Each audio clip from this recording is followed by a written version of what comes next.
Hi, everyone, and welcome to a podcast brought to you by the teams at JetRails and our guests today, Collins Harper. We've got Alex Povolotski back with us, and we've got Tom Puchalski and Robert Rand here at JetRails. Gentlemen, you want to say your hellos? Hello, Hello. everyone. Tom Puchalski here. Alex Povolotski here. And today we're going to be talking to you about business to consumer, B2C, as it relates to Magento open source and Magento Commerce. As some of us that have been around for a while would think of them, Magento Community and Enterprise. So we're going to be talking a little bit about the front end and how retailers can benefit from the features in Magento Commerce, or perhaps can add certain extensions or make customizations in order to get more functionality out of Magento open source, especially those merchants that are still SMB, that are still growing and aren't yet ready to budget for Magento Commerce, or perhaps because you might not need the full suite of Magento Commerce features, and so you might want to take that licensing budget and put it toward marketing, development, other things that we'll get to talk a little bit about.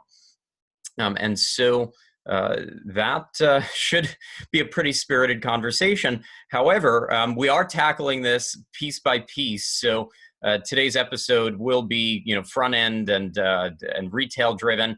We are planning here at JetRails to make this a little bit of a mini series. So we're considering future episodes that'll talk about Magento in a B2B capacity, that'll talk about marketing, back-end admin features of the platform, variations, the elasticity and scalability of Magento Commerce versus open source, and things that you can do around that. And we're certainly open to your suggestions and your requests as we plan out additional episodes. So by all means, feel free to reach out to us at JetRails on Twitter, LinkedIn, Facebook, via our site at jetrails.com. And I know that the Collins Harper team welcome your feedback as well, and are always happy to consult. And so let's start off just by talking a little bit about some of the core differences between Magento open source and Magento Commerce. And Tom, do you want to start off a little bit from your perspective? Things that you run into merchants comparing when they look at these systems, and anything relating to the licensing or decision points that you run into. Well, let me just start off by saying that I've had a lot of discussions recently. A lot of commerce clients, enterprise clients, these conversations are just happening time and time again. They are moving away from commerce and getting into open source. And it's just been this trend that I've seen over the past couple of months. And I think this has to do with, there are many variables, but I'd like to get a little bit of an idea on, from the Collins Harper team as to the biggest features that they've seen that are helping people move away from commerce into community. Mm-hmm. Yeah, go ahead. Yeah, I mean, Alex, would you say that is the licensing the biggest question? Is it the dollars and cents that you see merchants running up against?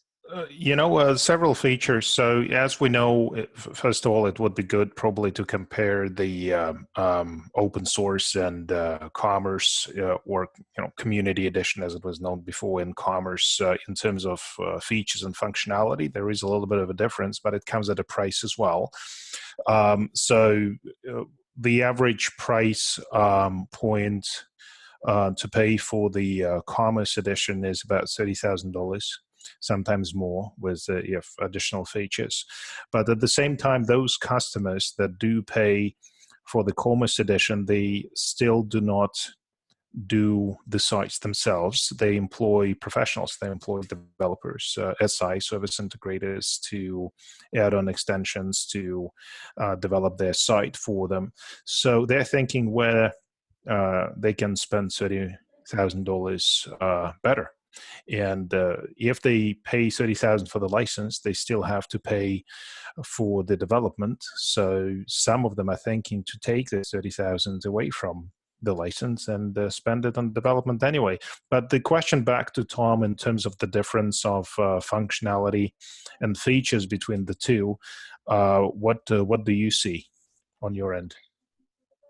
Well, from my point of view, I've had a couple of conversations with some clients about PCI being PCI compliant, and when you take a look at Magento's page, they've got a little column for open source, they've got a little column for commerce, and they have a little checkbox next to Magento Commerce for PCI compliant, and an open space for open source. And that just kind of it makes me scratch my head a little bit, because the question is, well, if I'm on commerce, then do I still have to run my scans? Am I going to be PCI compliant all the time, or is that being handled? Or am I still, getting an authorized vendor to run a scan on the site?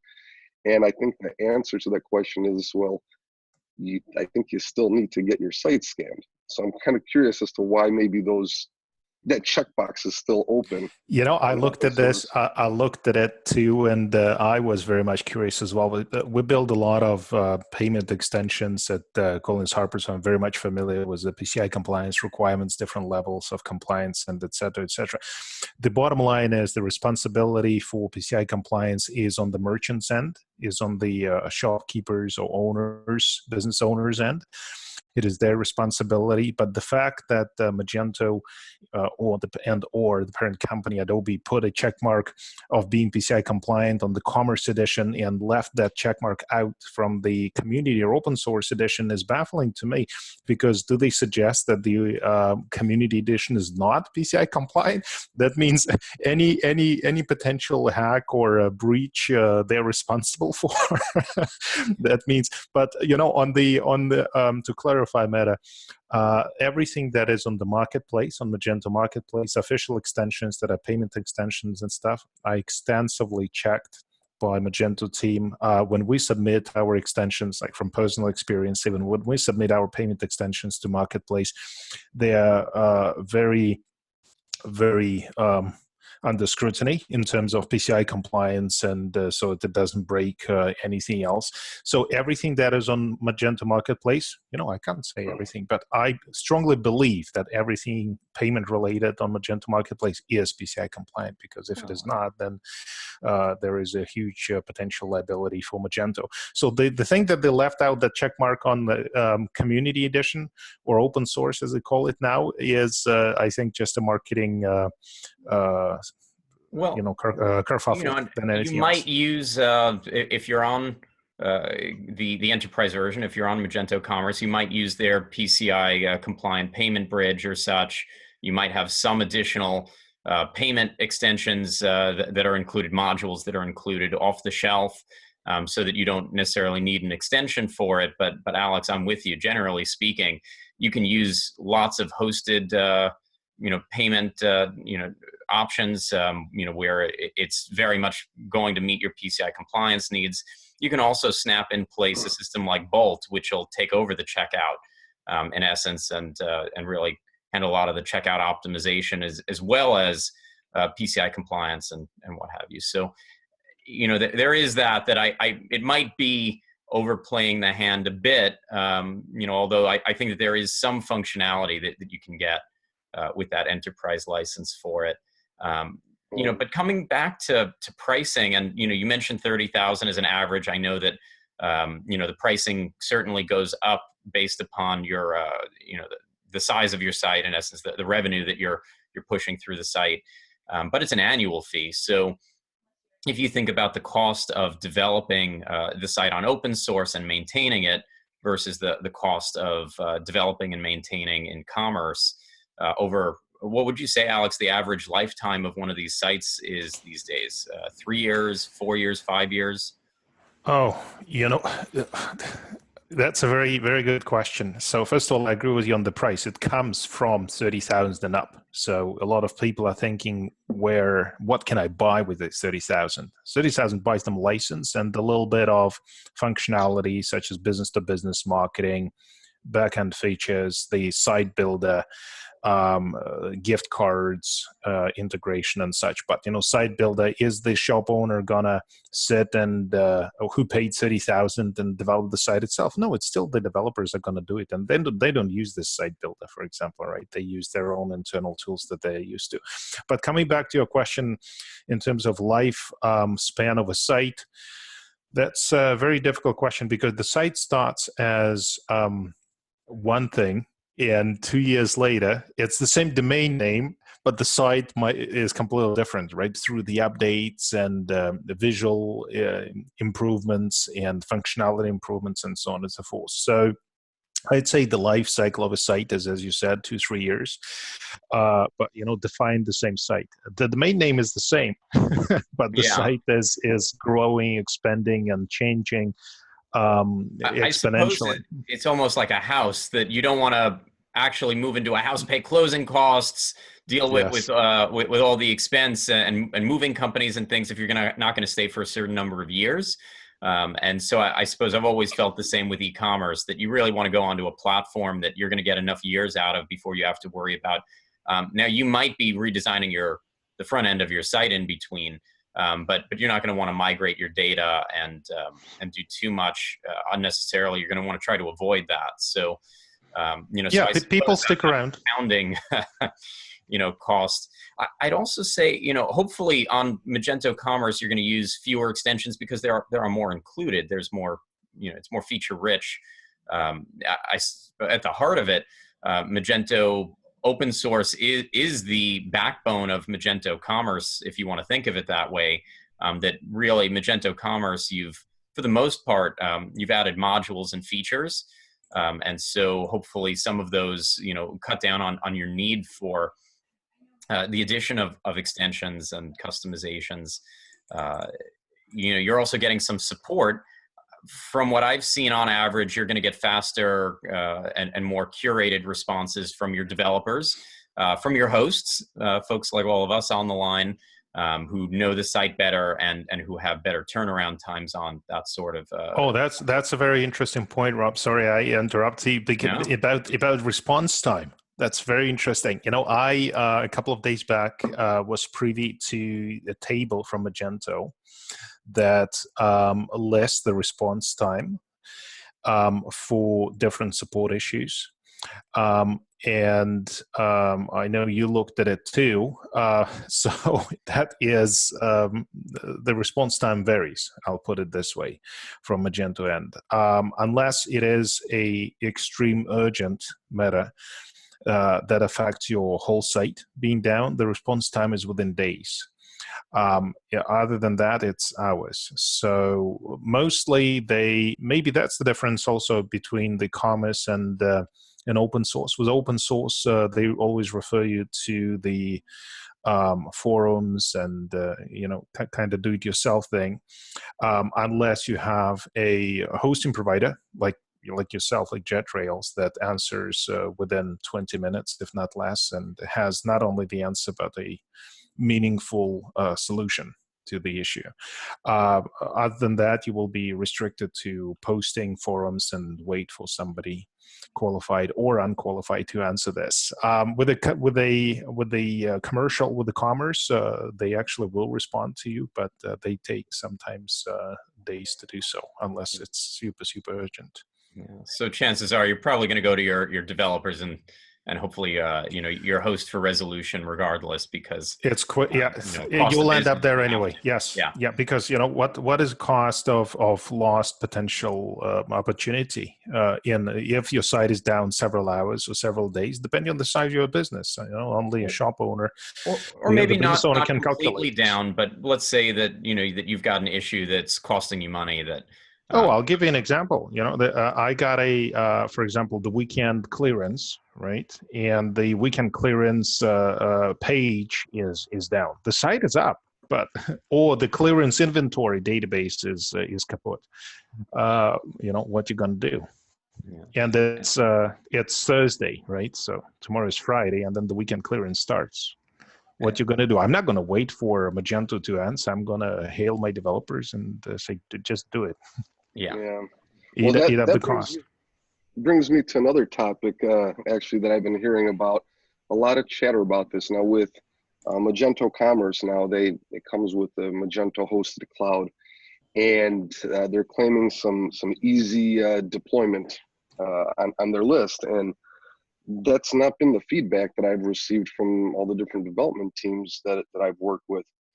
Have you, Alex, experienced anything with the deployments or anything in that category? Oh yeah. Oh yes. Oh yes. I got stories to tell you. But I'll give you one widespread example that everybody's talking about is deployment and further troubleshooting on commerce, which is now cloud as well, is troublesome. Why is because on cloud version of Magento specifically, the logs are spread over a few servers, and it's very hard for my developers specifically to go hunt for pieces of information here and there. It doesn't propagate on time. It takes time to hunt down the logs. And normally, I can't say it's broken, but it takes more time to hunt down errors and fix cloud solutions from Magento rather than open source when it's all in one place. But that brings me to a second question, back to you, Tom, about redundancy and also expandability. Specifically, if there is a weekend, coming back to my example of weekend sale, where my traffic is expected throughout the year, but certain times of the year, like weekend sale, like Christmas and so on and so forth, the clearance, I expect 10 times the traffic.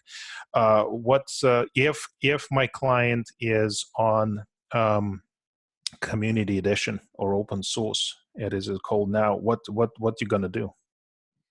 Well, to start off with, I guess I could share a couple of different examples, but let me start off with what I've been hearing with Magento Commerce and the Magento hosted cloud solution, where yes, it's on AWS, and yes, it's scalable to a certain degree, but sometimes there are some limitations that some of the clients are running into. So with open source, it's the same thing. Right? It just depends on what the structure of the environment looks like. If you have predictable, and it comes down to predictable versus unpredictable traffic. And I still don't understand why this shiny AWS thing exists for everybody in their own mind, because it isn't always for everybody, right? You might have a sale that you're running, and you've been running this sale every year, and you know that you're going to get 2.5 times the amount of traffic, or 3 or 4 or 5 times the amount of traffic that you normally do. If that traffic is always predictable for you, then why do you want to overspend on AWS? You can be in a bare metal solution that's clustered out, and then you can add web nodes into the rotation to handle those spikes in traffic. A little bit of planning in advance, but you get that done, and then you remove those web nodes. It's very cost effective, very efficient, and you get a lot of bang for your buck. Is it cheaper than $30,000? Yeah, yes, a lot cheaper. But let's say you have unpredictable traffic patterns, right? Maybe you've got a celebrity, and your celebrities doing some tweets, and you got this new shoe that you're coming out with, and Kim Kardashian is walking down the runway, and she's got your shoes on. So you don't know, when she does that tweet, how many people are going to hit your site. Now, in that case, AWS is the way to go. You can set up, a budget for how many nodes you want to have, how high up you want to scale, and there are fewer limitations there. So commerce versus open source, it really just depends on who's taking care of you, right? If you have a completely managed solution, then you're going to get taken care of. Well, but I would actually say that, my understanding of Magento Commerce Cloud, of Magento's hosting component, is that while they are on AWS, and that does, afford certain scalability, it doesn't scale both vertically and horizontally the way that that we might, at JetRails set up an environment too. So there are some differences. So it's not just, let's say, the quick support where we pick up the phones in 10 seconds for all of your hosting support, or respond within 15 minutes for tickets and emails. It's the actual ability to handle some of those bigger unpredictable bursts of traffic where Magento Commerce, by and large, you're being put in a hosting environment that's commensurate with your annual revenue. And that doesn't always take into account just how big a spike of traffic you might get, and just how much resource you might need in a particular moment, like perhaps on a major holiday for your business, or major sale day, or the day you get on the news or something. Yep, correct. But I don't want to focus on the negative side of the commerce hosting cloud. I would say on the positive side that in terms of faster deployment, because it is a more prefab hosting environment, that I think they can spin it up pretty fast, and that certainly is has its benefits. Not that it takes too long to get a hosting environment up and running with a Magento host, but that certainly is nice. And coming back to one last piece of the before we start to talk about the individual features in a little bit more depth, the extensions themselves. So I was mentioning earlier that hopefully you don't need as many extensions with Magento Commerce, but on the other hand, when you do buy extensions, typically they're at a premium price, and so. And some people often look at it as gouging. I usually try to be pretty even keel about it and look at it as if to say that for those developers to be able to test and support it on the commerce version, it's not gouging. It's not gouging. Yes, it's not that you have to be able to have enough budget there to support a more limited user base, because there's going to be typically many fewer users buying an extension for the commerce version. Indeed. Yeah, I agree. You got to support it. It's not even the upfront cost of developing the extension. It is the continued support. So those people who charge money to use the extension, or they sell extension at a little bit of a premium, bear in mind that, they got money to support it continually. Bugs you can report, you can get some support from them normally, and years of use of extensions. So it costs money to support it indeed. Yeah, and Tom, back to your last point, I would say that we've got clients that are happy in both open source and commerce, that they're really well fitted with where they are. And we're happy to support them where they are, and and both versions have a lot of pros in their favor. So certainly, no intent on my part to knock either version. They're some of the most popular e-commerce platforms, if you want to think of them separately, in the ecosystem, and for good reason. I would, I would add though that I think perhaps all of us on the call have run into merchants that we saw on open source that we wondered, why are these specific merchants not on commerce, and vice versa. They're paying for a commerce license, and are they really getting value out of it? Is it the right fit? And I think that's a little bit more of a conversation, and sometimes it's because you work with developers that maybe focus on one version of the platform and not both. And so, they often will steer a client toward what they're confident in and what their breadth of experience has been. But let's talk about some of these front end features specifically today. So, Alex, you'd mentioned Page Builder. Let's dive in a little bit there, because as I understand it, when Page Builder was added in, and there's a history there that we went from the WYSIWYG editors and the original what you see is what you get, simple editors for CMS pages and for other content for your, let's say, your About Us page, for landing pages, for content pages that you might stand up in your site. Then Magento acquired Bluefoot CMS and made for commerce users this more powerful content management system available. And now more recently, they've launched Page Builder, which we were originally expecting to be available for both open source and commerce.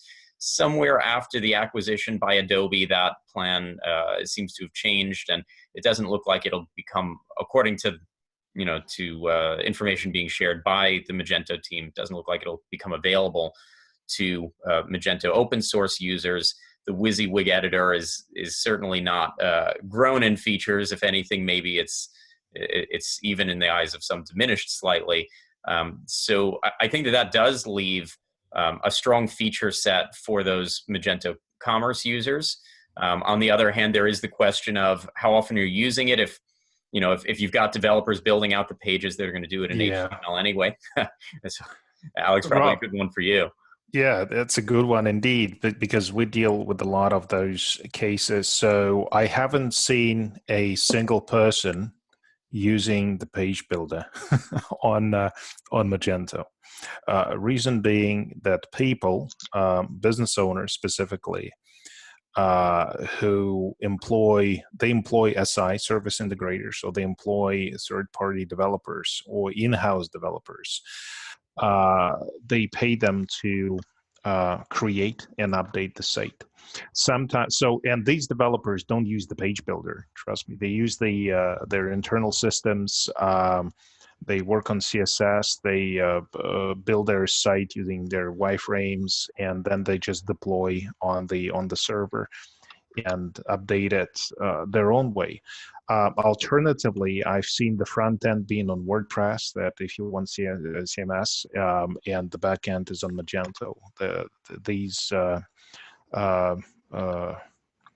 unions have been observed as well. So mostly we deal as an SI, as a service integrator, as a development company, with those owners that spend the money to build their site and support and update it constantly. And I haven't seen a single person yet who has used the page builder. So it's a nice feature to have, but for those small businesses, mom and pop shop, who's going to build the site himself, or herself. The problem is paying $30,000 for the license.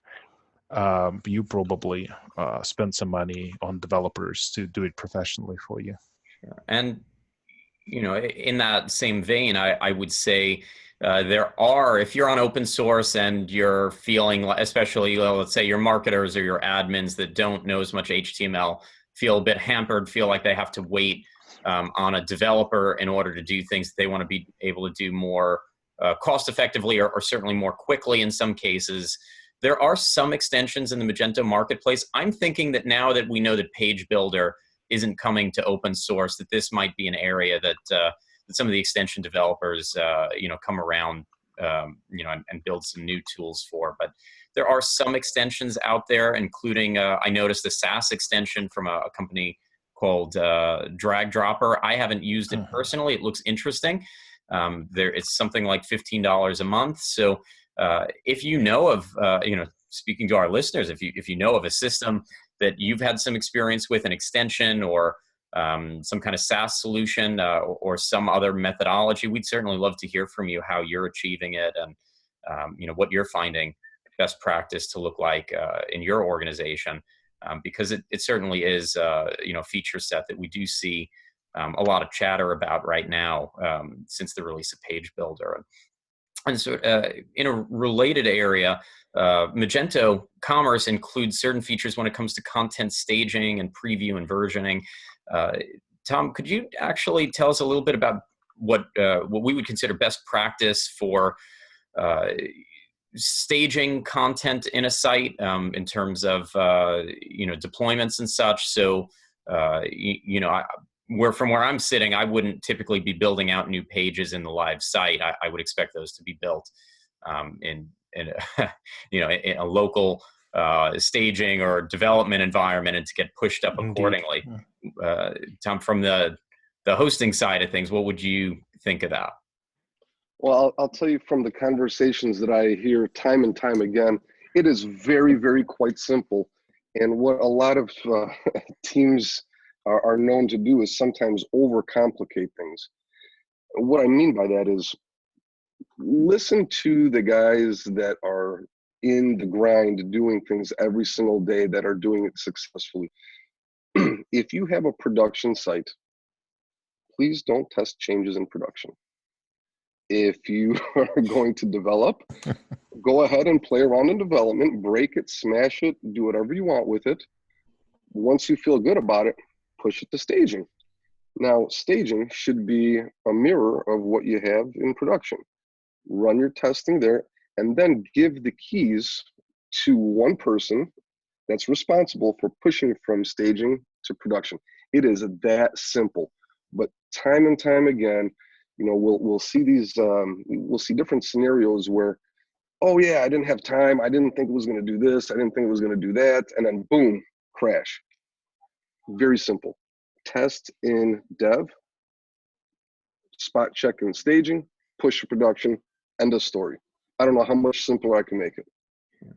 And, there are certain facets of this feature set. I mean, for instance, the ability to schedule content that I think are pretty useful. So, you don't want to have someone standing by to launch new banners for Black Friday and then Cyber Monday. That scheduling is nice. Although there are some extensions out there that'll let you schedule static blocks or let you schedule, different banners in your banner sliders to go live and to stop appearing.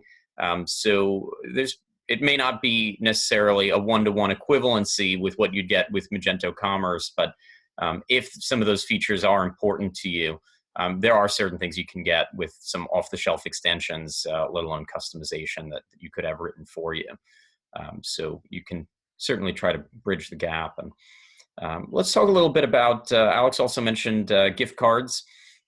That's one that I've actually always appreciated the feature set in Magento Commerce. I'm yet to find a Magento extension. It's probably out there, and I'm hoping that someone that hears this is going to share it with me. But most of the extensions that I've seen written, they treat the payment of a gift card as a discount. That's a problem for sales tax collection, because instead of using a gift card as a payment method, you're using it as a discount, and so there's really nothing to be taxed on that you're taking away from the subtotal, from the and so the tax doesn't really wind up properly in the total, and that's an issue. So I don't know of a good off-the-shelf gift card extension today. I'm hoping someone will share it and we'll add it to the show notes. But now I will say, though, I've heard a couple of times from Alex today, is it worth $30,000? And Alex, I'm sure that your team could build a gift card extension for a pretty reasonable, for less than 30,000. Yeah. No, seriously. Well, first of all, I agree with you, Rob, and I would like to reiterate that most gift card extensions today, they treat it as a discount, which is a problem from the tax point of view, because you as a company is still taxed on it, on that sale, but the tax is not charged on that sale, so that discounts it. That's correct. So it's not, most extensions don't treat it as such, and so I haven't met a good extension yet in that regard. But yeah, is it the gift cards, if it's important for you, there is a plethora of gift card options on Magento Marketplace that you can use. In addition to that, if you have 30,000, you can apply a portion of it, a small portion of it, to get a custom solution for you that will tax it properly and apply it where you need it, and do whatever you want with it. So yeah, what you can buy with this money. So or better said, maybe over 100,000 when you think about the cost. That's an annual license, but hopefully, though, if you need a wide range of these features, that the value starts to add up. And that's where I usually see Magento Commerce really start to win out. And we're only really right now looking at some of these front end features or features that impact the user experience or the ability to deliver that user experience on today's episode. But even so, gift registry, while we're talking about gifting, I was taking a look in the Magento Marketplace, which is, as you've been hearing on this episode, where you should be going for Magento extensions, because they are going under code review, and Magento does have eyes on them. I only saw one gift registry extension currently available for Magento 2. It was from the MageNest team. I haven't worked with it personally. So, there are options out there. Is it exactly equivalent in all cases to Magento Commerce? Perhaps, perhaps not. Might be something worth looking at. But I do find that so often that what one individual business wants out of an extension or feature set, the functionality that they're looking for might need a little customization anyway. And so when you're dealing with gift registries, what you want your experience to be, whether you're dealing with weddings or babies or other types of registries that might come about, might be a little different regardless. So it's an interesting one, and I'll segue from there into private sales. So in essence, the ability to have products available to certain customers, perhaps for a limited time, in order to drive some exclusivity or to make things available that aren't meant to be made available to the general shoppers of the site, just to a select few. Alex, what do you think about that in terms of being able to deliver an experience like that on open source? Oh, easy.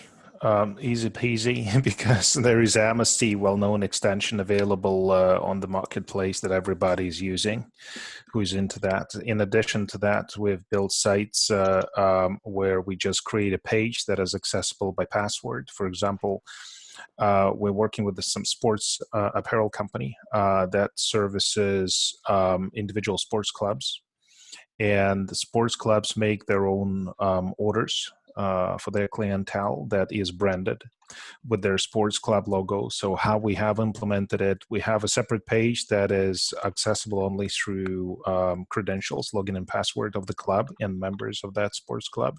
And then we have a special category for products that has a little tag by which we identify them as the specific group to be posted on that specific page that is accessible only to them. So there are multiple ways to do it, easy ways to use Amnesty as an extension, or have a separate dedicated page that is locked for the outside public and only available to the clubs. So there are multiple ways how you can do it without spending $30,000 on it. Yeah, and I did notice in the marketplace also an extension from Plum Rocket that specifically targets private sales. I haven't used that one. I have used the Amnesty one a bunch of times, and I like it a lot.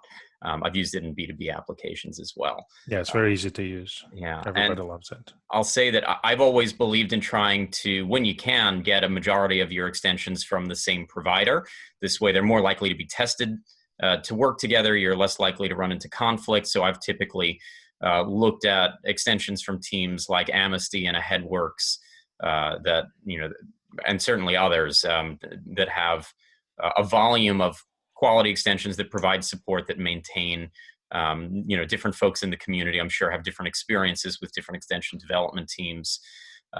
But next on my list is multiple wish lists. And I was originally looking for the extension that was available for Magento 1 from Amnesty that had to do with multiple wish lists and favorite lists that would remain almost a little bit closer to a requisition list. And it didn't seem like they had made that exact extension available for M2. They had a lighter extension for wish lists. But there were some others like BSS Commerce and iTorus that did have some multiple wish list extensions for Magento 2 in the marketplace. So that looked pretty good. And another feature set, customer attribute management. Alex, I know I've run into that any number of times where you'd like to, from the Magento admin, be able to add and manage some additional customer attributes as opposed to product attributes, fields that relate to an individual customer. And certainly, it's more than just adding a field in the database, because you need that to be exposed in the admin. You might have it exposed, to the front end when the user's in their My Account area, or perhaps registering for an account on the site, et cetera. So, something that might benefit from an extension if you weren't on Commerce. Have you also used the extension from Amnesty for that one? You know, Amnesty is used again for that. In addition to just a logical solution added to one particular field that you spoke about right now. So you add, for example, the same example, sports clubs. Are you a member of any sports club? And then you have a drop down, yes or no, and then a drop down select the club that you're a member of. For example, this company services, let's say 200 sports clubs. And you have, if you're a member of it, you click yes, the drop down appears, so an additional field, and then you can sort all the clients by this club. That's an easy solution. Or Amnesty, yes. So it's very easy. The functionality exists. If not, it's very easy to logically add it by an add-on field. Mm-hmm. Like if you're a member of sports club, click yes and select which one. And that'll lead me into customer segmentation, targeted promotions, and merchandising. Now, there's a lot of ways that you can utilize that sort of feature set. So, I know I'm trying to stick to front end today, but this one will pull me in a few directions because, I always think of segmentation being important in a couple of places. One being for marketing, which usually is going to happen outside of your Magento site.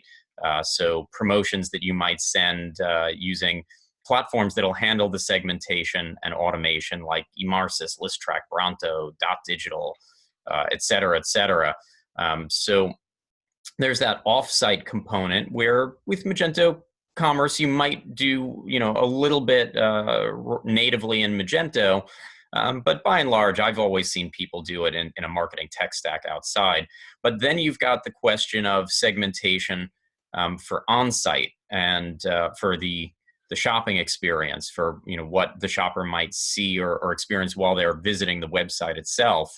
I do know that there are some really great personalization stacks that I've worked with, like High Conversion, that will take the data and let you segment and do what you need to do outside of Magento and display your different adaptations to the user automatically. So, you could potentially use something outside. But there are also some extensions, like from Amnesty, of all people. By this point, I think they should be paying us for this one, right? For every mention of Amnesty, we should be getting X. Yeah, I don't know what X is, but they do have an extension, right, for promos where, buy right. So they just in case you have that. Just in case Rob, has this arrangement, Amnesty. Yeah, I'm going to have to tag them in this one. Didn't really see it coming, but that where you could segment the users into different segmentations within the admin.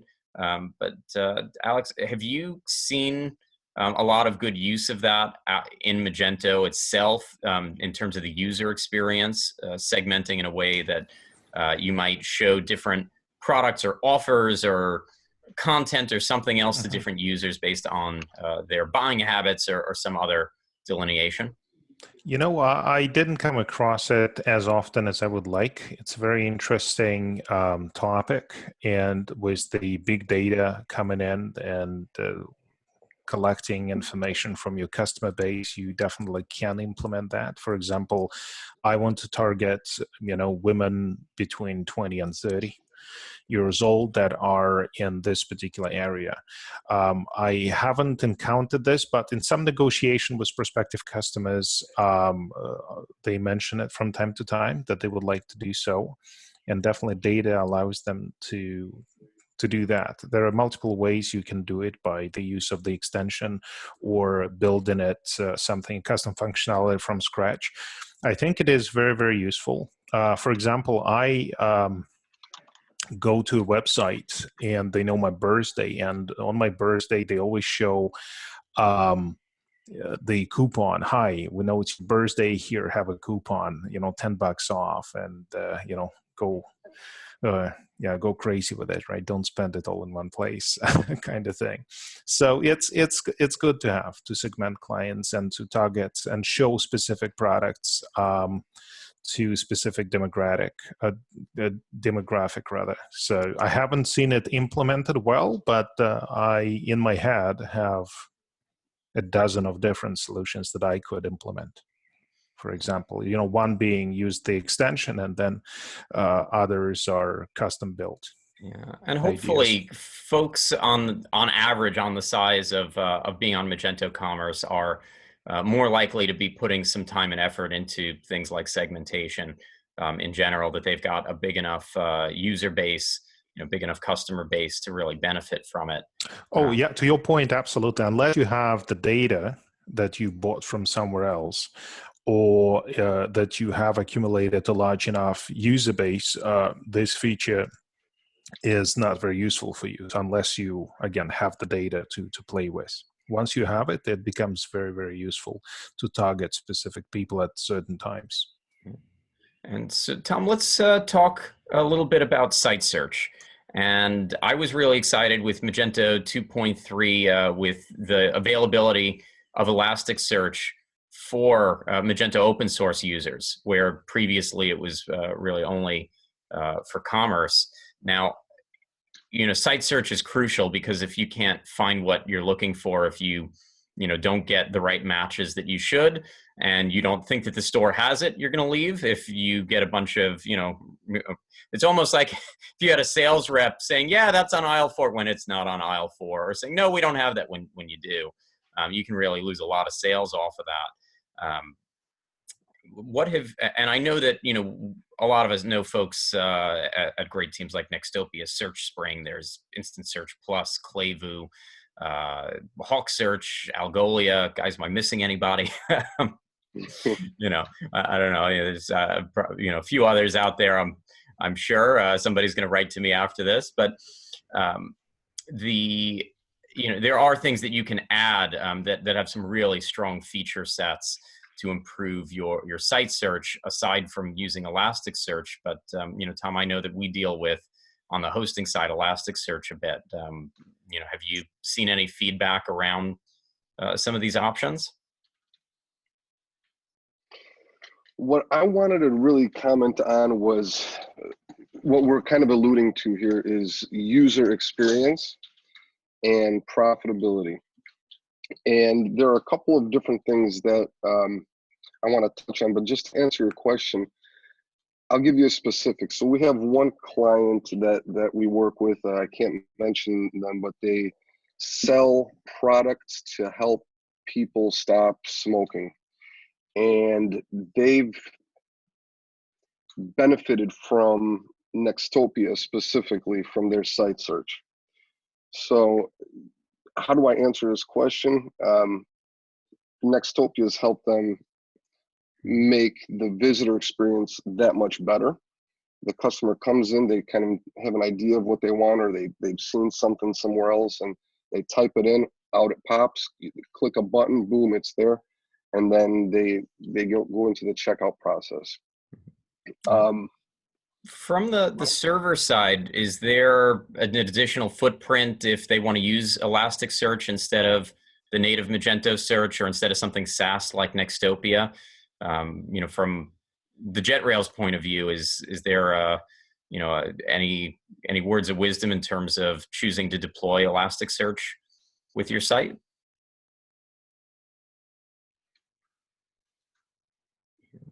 Would you say maybe that it impacts the overall cost or architecture of the environment? Most of the people that we talk to are already kind of familiar with it, and we support it, so it's just a non.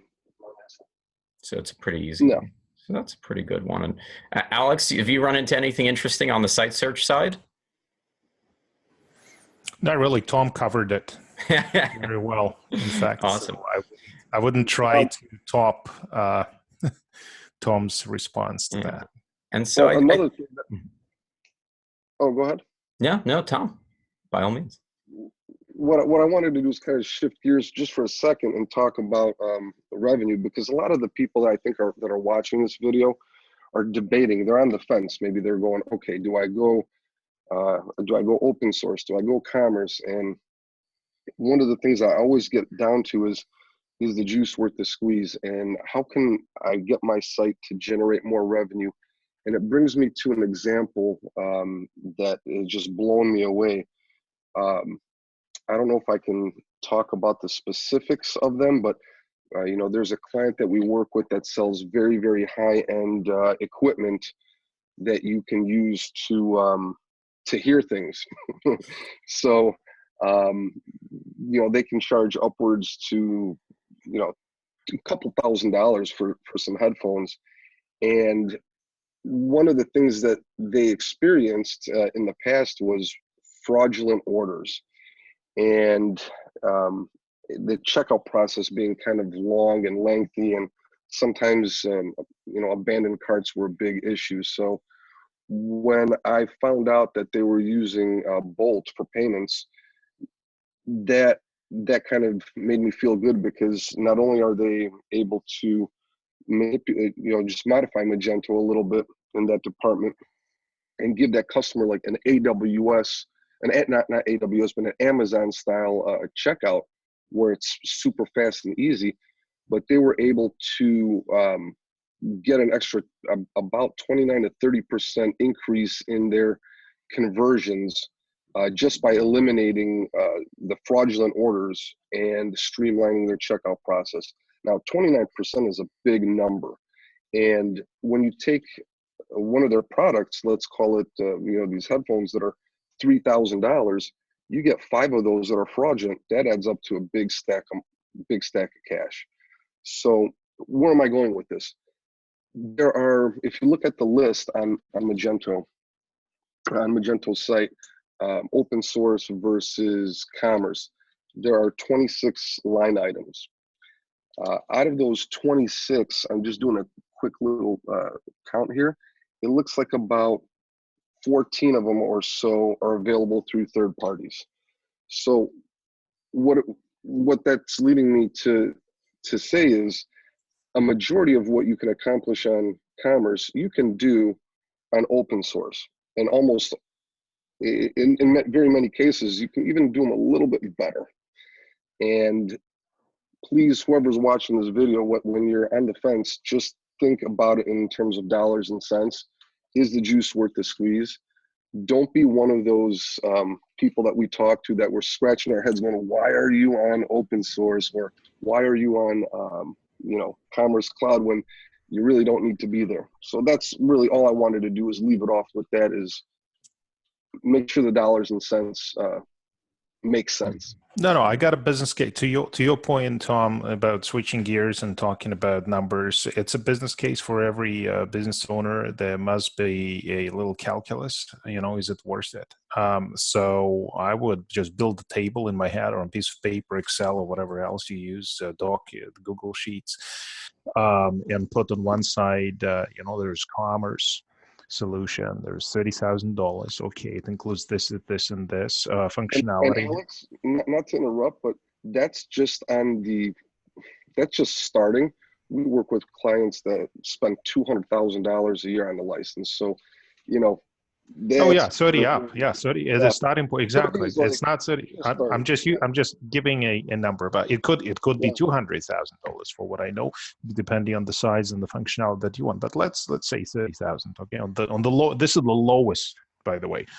30 grand is the lowest. So commerce. These are the features that commerce has.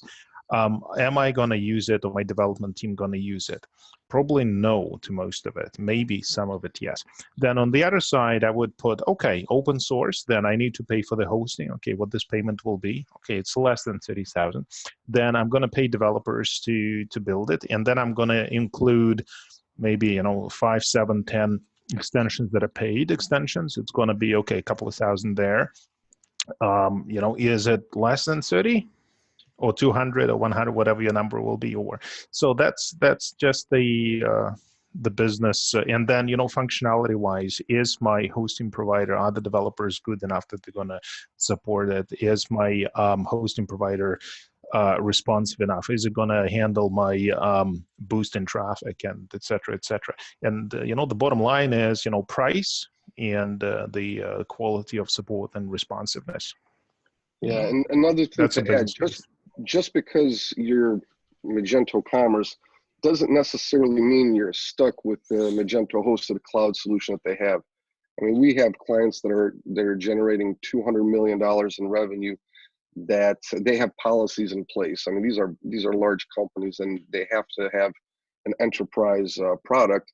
yet they still choose to work with us on the infrastructure side, because it's a very, very mission critical operation. So just for the audience I want them to understand that just because you go commerce doesn't mean you have to be in that little box. I mean, you still have some options there.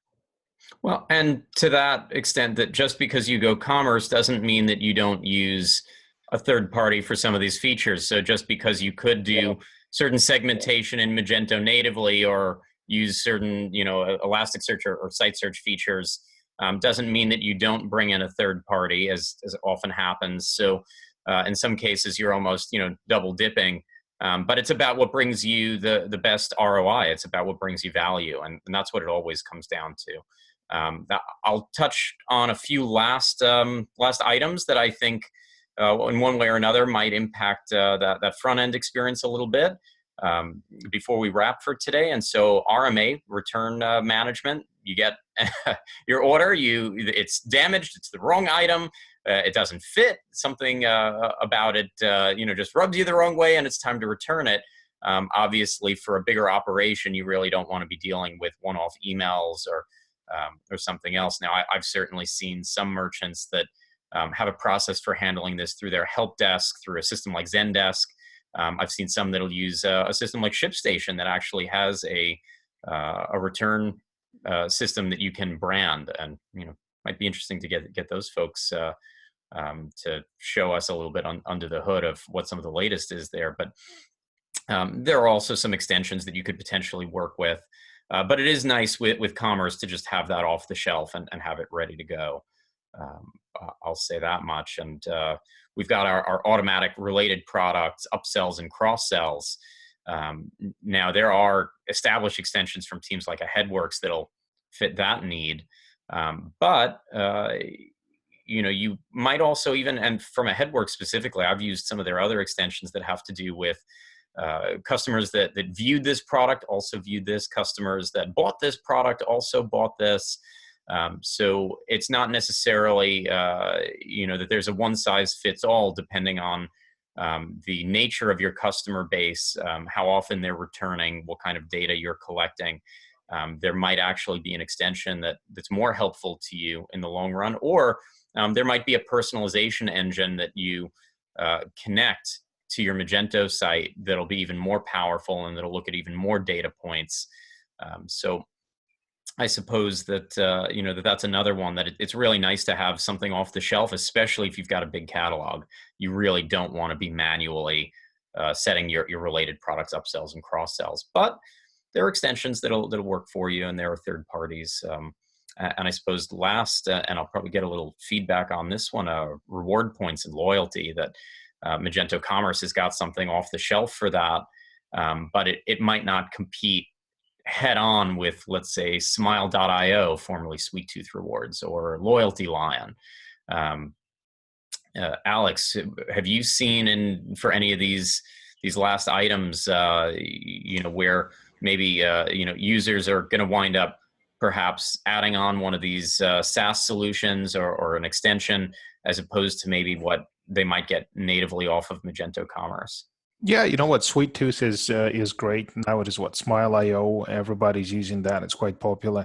So third-party extensions, everybody uses. The fact that they bundled it up with the e-commerce, the rewards is nice. But if you're already using it, it's not much money. I mean, how much is this extension monthly? Do you have it?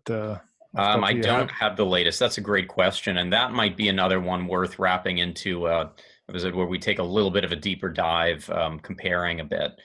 Because I think that there are a good number of commerce users that added on a system like Smile.io or Loyalty Line. Yeah, but it's double digit a month, right? It's nothing. Yes. It's double digit. No, I think going into the triple digits, yeah, as a starting point these days for a lot of this stuff, that economies have shifted a bit.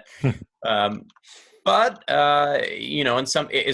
my belief on these SaaS solutions has always been, if you're getting a good ROI, it's worth it. And so, for instance, if a site search solution is going to improve your conversion rate enough and drive enough additional sales to give you a 10 times profit on your your spend, the spend really isn't the question. It's about your bottom line. No, it's a cost of doing business. Exactly. The same, I draw a parallel of that with the brick and mortar store. So if customer comes in and, they can browse the aisles, or they can approach an associate, and the associate will be a search function. You come to an associate and ask them, "Hi, I'm looking for a specific light bulb or a wrench or a specific size T-shirt or shoe," and they say, "Oh, yes, we do have it." "No, we don't, but we have something else." So you would employ an associate from the business perspective and pay the money. So this is a very similar. You employ an automated search assistant. That's what it is. Who will recommend something, who will search it for you at a much more economical cost than a real person would be. If you want, you can employ a chat person, and they open up the chat button and they will recommend something, personalized. But, this is automation, and it costs much less than employing the real person. So I always draw a parallel with brick and mortar because people can visualize and are familiar with it. So it's the same, you employ a person to be a search function in the store or assistant. So you do the same here. And yes, it costs money. Yeah, and it's a cost of doing business. To wrap up for the day, I think that we've covered a lot. I think anyone still listening in will understand that this is a big topic. And so, as I mentioned at the beginning of the podcast and video, that we're going to break this one up into sections. And so we will be tackling other topics that relate to Magento open source and Magento Commerce, and how to thrive with either, some of the functionality available with either, or things that you can add to strengthen them. And we will certainly be trying to bring in some additional guests for some additional vantage points and feedback. And we welcome your feedback, and certainly look forward to incorporating some of that into some of these future episodes. So we do thank you for listening in, and we hope to see some of you in a few weeks at Magento Imagine. Keep on selling.